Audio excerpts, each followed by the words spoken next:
this is where the Roosevelt Roller rink was. When I was 15 years old, I remember, because it's cold out. This is middle of winter. It's freezing out here.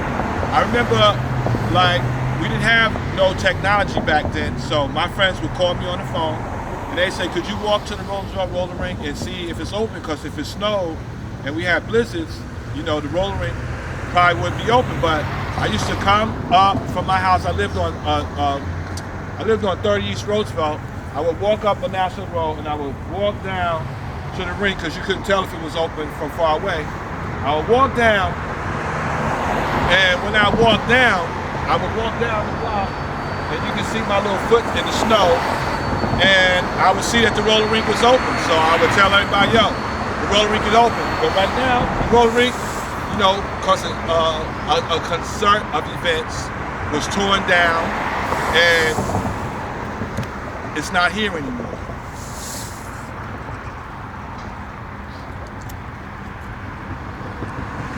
All right, let me do it again. But you gotta look at this, because that tip gotta be pointed at me.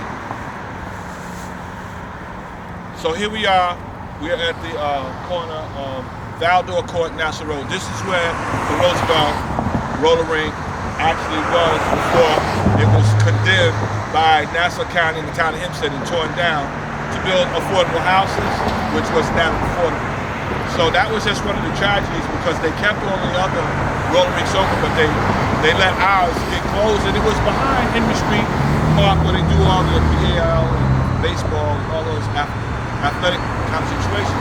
But one of my biggest memories here is that when it was brick outside, when it was in a brick cold, and everything was closed, a blizzard, my friends would call me, because I lived around the corner on 30 East Roosevelt, and they'd be like, yo, Dre, is the roller rink open?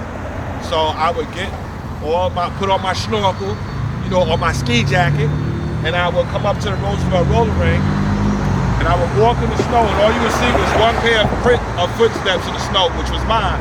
So that was like, okay, maybe it's gonna be closed. But I would go to the door, and then the door would be open. They said, yeah, the Roosevelt rink is open.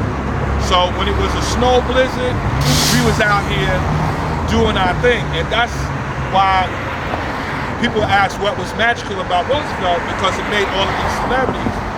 The main reason was because of the Roosevelt Roller rink with Mr. Warren, God bless the dead, and also with our brother George Jones. And I remember talking to George Jones so much about everything when he was at the PL, when I was doing news stories there. And one of the things I remember what George Jones told me, he said, man, we made so much money at that roller rink, we didn't know what to do. He said we made like $10,000 a day. He said he said it got to a point where they were making like $200,000 a month on the Roosevelt Roller rink.